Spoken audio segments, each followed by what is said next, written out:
से बहन भाइयों से करकट प्रार्थना निवेदन करते हैं कि हम लखन महात्मा और रहा बाबा ग्राम पैलानी से अब यहाँ 2-4 बच्चों के बीच में गांव नगरदाता वासियों से प्रार्थना स्थिति है कि एक छोटी मोटी बातें जो भी गलती हो उनमें से ध्यान न दें, अन्यथा क्षमा करें। देखिए कहा भी गया है और परमात्मा ने यहाँ पार ब्रह्म परमात्मा ईश्वर मालिक ने जन्म दिया मानो सो जानो नहीं, आखिरी में दानो। मानवता उसी को कहा गया जो मान मर्यादा मानवता इंसानियत प्रेम व्यवहार कुल की रीति को फर्ज निभाना और अदा करना सीखे। वही शिष्टाचारी और मर्यादा मानवता ही मानता है, क्योंकि कहा गया कि अगर जिस द्वार आए सत्कार न करी तो नासय पुण्य पाप सिर पड़े। क्योंकि द्वारे में आए हुए अतिथि का अगर सम्मान मान नहीं होता, एक लोटा जल अगर ग्रहण नहीं करवाया जाता तो जितना भी पुण्य और कृतार्थ किया जाता है वो क्षीण हो जाता है। और यह मान और मर्यादा अपने संबंधों को बना करके रखें, मानव से ही करपत्र प्रार्थना निवेदन है। और कहा भी गया है कि जिसको भोजन दे न सके तो सेवा क्या ले सकते हैं, जिसके गुण जाहिर कर न सके तो यह गुण क्या बतला सकते हैं। कि विषय अनुरागी बने हुए क्या त्यागी कहला सकते हैं। जीवन में सत्संगत कर न सके तैसे दुर्भिक्ष को क्या तज सकते हैं। जीवन में कोई लक्ष्य नहीं तो क्या उन्नति करा सकते हैं। जीवन में भोजन दे न सके तो सेवा क्या ले सकते हैं। जबकि कहा भी क्या है, क्या मान और सम्मान भूमि को भोजन प्यासे को पानी नहीं दिया जाता, तो कहा है कि छोटे और बड़े सयानों को समर्थ है भी और उनको समझदारी का ही कार्य होता है कि मानवता ही मानता है। और चौपाई में हमारे तुलसीकृत रामचरित मानस में तुलसी गोस्वामी दास जी ने लिखित किया है कि बड़े भाग मायनो सतन पावा सुर दुर्लभ सुत ग्रंथन गावा। क्योंकि मानव की महान है, परमात्मा का रूप होता है। क्योंकि कहा भी गया है कि आत्मशुद्धे भवे देवा संतोषम फलम दायकम, आत्मा से परमात्मा परमात्मा से परम गता।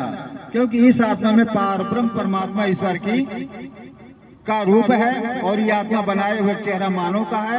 इंसानियत इन्हें दी गई है कि क्षीर सागर में भी हो या मृत लोक में हो, सूर्य लोक में हो, इंद्रलोक में हो, चंद्रलोक में हो और मृत लोक में हो या पाताल लोक में।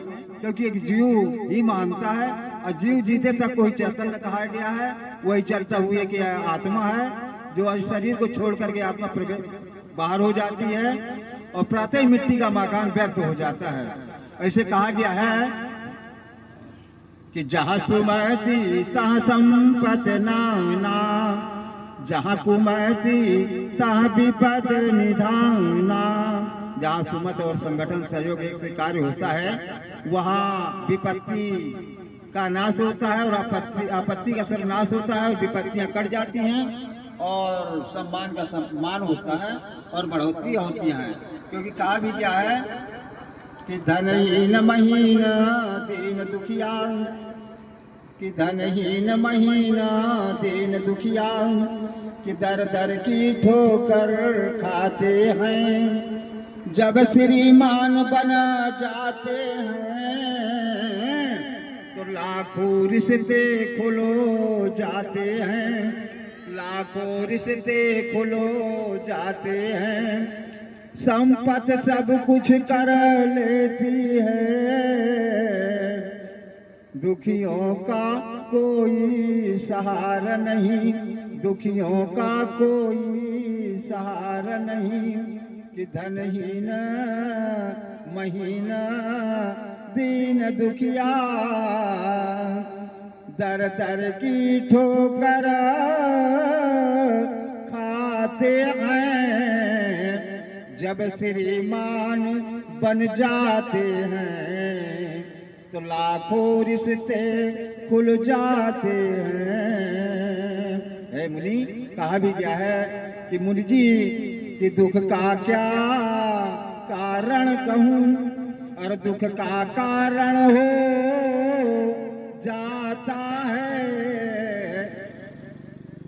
मीठा और मधुर बोलने से, तोता पिंजड़े में आता है। जो ज्यादा मीठा होता है वो अपनी नासा कराता है, और देखो मीठे गन्ने को कोल्हों में पेरा जाता है। तो मुनि ने मीठे वचन कहे तो और क्रोध चढ़ आया है। अच्छा अपराधी हमी सही, जो नींबू का जहर निचोड़ा है। तो जो करना है करो मुनि, शिव चाप राम ने तोड़ा है। और मुनि जी दुख का क्या कारण कहूँ, दुख का कारण हो जाता है। तो देखिए परोपकार सरस यही भांति, और सब तज भजन करो दिन राति। ऐसा कार्य करो, महानता करो, मानव बनो, इंसान बनो, नेक बनो, लायक बनो। मान मर्यादा, मानवता, इंसानियत, प्रेम, व्यवहार, कुल की रीति, शिष्टाचारी, अपने से बड़ों का सम्मान करना सीखो। वही सर्वश्रेष्ठ प्रथम श्रेणियां हैं। बोलो सियावत रामचंद्र की जय।